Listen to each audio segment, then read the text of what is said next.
today I have an unboxing and review on one of the figures that I got from E2046. If you don't know what that company is, it's mostly known for a lot of recastings of figures that are mostly garage kits where you can put them together. Sometimes they're painted and sometimes they're not unpainted. But then they're also known for a few figures that are based off of artworks that are out there that you may not never seen a figure of. And today, that is one of the figures I got. Inside this box, I have Sailor Cosmo. So this is my first time doing a GK figure. I actually did one other one, but I'm still a novelist because this is my second time doing it. Mostly they always come in this yellow box with the store logo name. Inside you will find an assembly sheet and 2 photos of the model they used on their website. She has purple hair, but that is just one of the theories that Sailor Cosmo hair color is. The one I'm going to do is base it off the white hair, which you find an image of her mostly with Chibi Moon next to her. After those 2 things, I found lots of bubble wrap, and within those bubble wraps, I found all the perfect parts of Sailor Cosmos. Now, if you're wondering how big Sailor Cosmos is going to be when she's all finished, she is a 1/6 scale figure, meaning she's going to be about 12 inches tall. But you can see the comparison to my hand, she's going to be very wide too. Sailor Cosmo comes with a lot of tiny little parts, so I would suggest grabbing a little tiny Ziploc baggie to put these parts in as you work on her. At the bottom of the box, you'll find the pieces of paper that label each part that's in the box. And so when you compare them to the assembly sheet, you know which part is which, because underneath, you can't see it on the camera, but there's numbers underneath each part. Now that I have Sailor Cosmos all unboxed, let's get this girl together.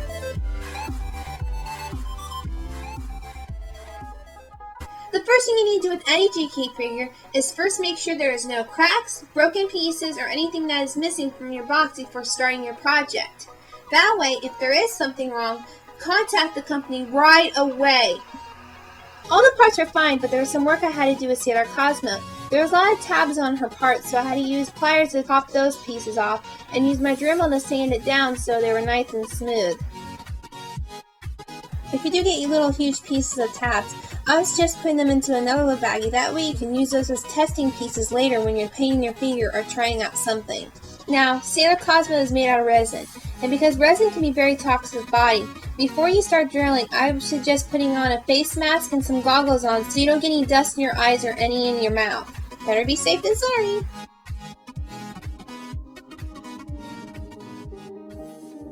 Now that she's all done being sanded and plucked, it's time to paint her.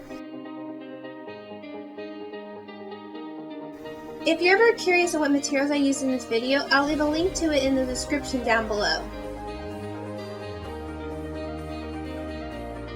For each piece, I think I did about probably 3 to 4 coats of paint.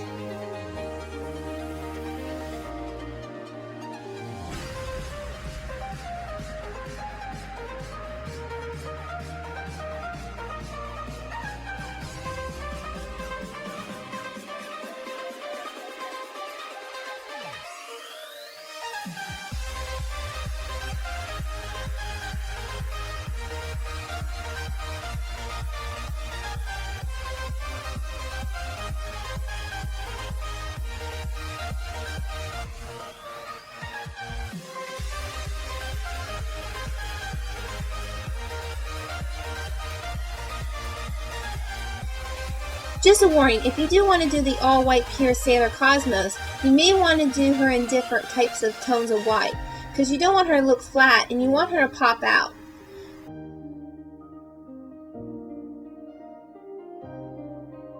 Now, I know in the image that the jewelry are actually like a yellowish color that's on Sailor Cosmo, but when I think of jewelry, I don't think them as a yellow tone, I think of them more as a gold tone, so I'll be using this little gold yellow to make them pop out.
it's kind of a little hard to tell what I'm doing right now, but I'm actually painting clear paint on her shoes, and then I'm carefully sprinkling fine glitter on top to give some shimmer to those shoes.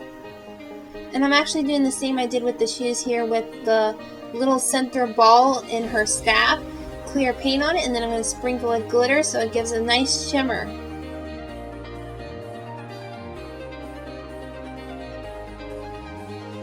Now that you have her all painted, it's time to put that sailor together.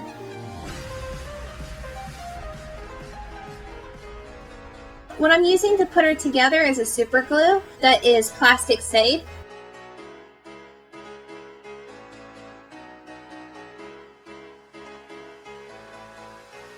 I actually had some extra decals eyes that I actually saved from my Super Sailor Moon, but after trying to cut them and put them on the head, they didn't fit, so I had to go back and do some more painting to make her some eyeballs.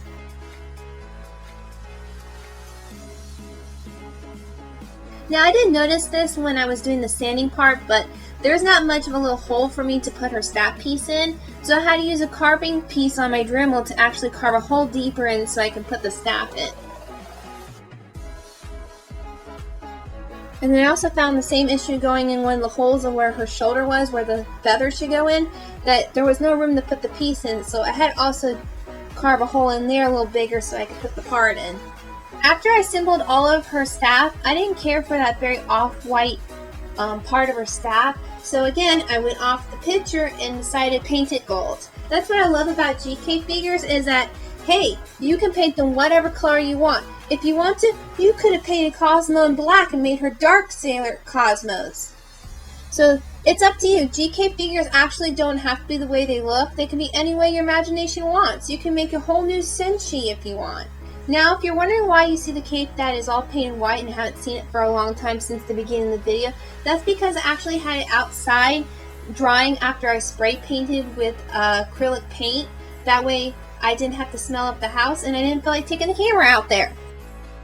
Now, you can't see it on camera right now, but every time I lift it up, I'm actually painting the little ribbon strips that go on her collar.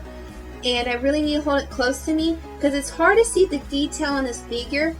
It looks like when they were casting this that it lost a lot of the little trim that should go there where it should be gold. And it's kind of not very perfect, so I'm not very pleased with the top part. It kind of looks a little mess, but I'm doing my best to make it look perfect. A lot of the parts that came with this figure are very fragile and very small, and they snapped very easily, and I accidentally broke one of the feathers that go on her shoulder, so I'm actually holding right now a piece that actually popped off that snapped. So if you're not very careful with things, I wouldn't suggest this figure because a lot of parts snapped.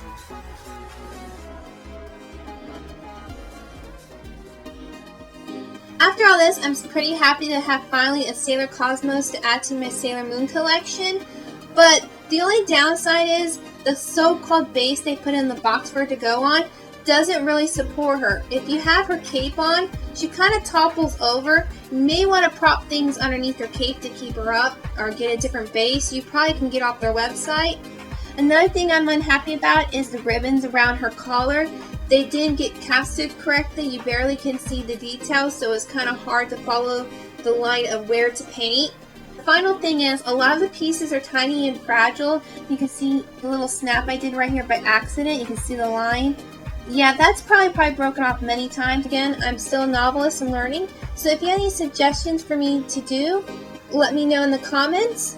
Other than that, I'm so happy to have her in my collection. I think she came out pretty good for my second figure.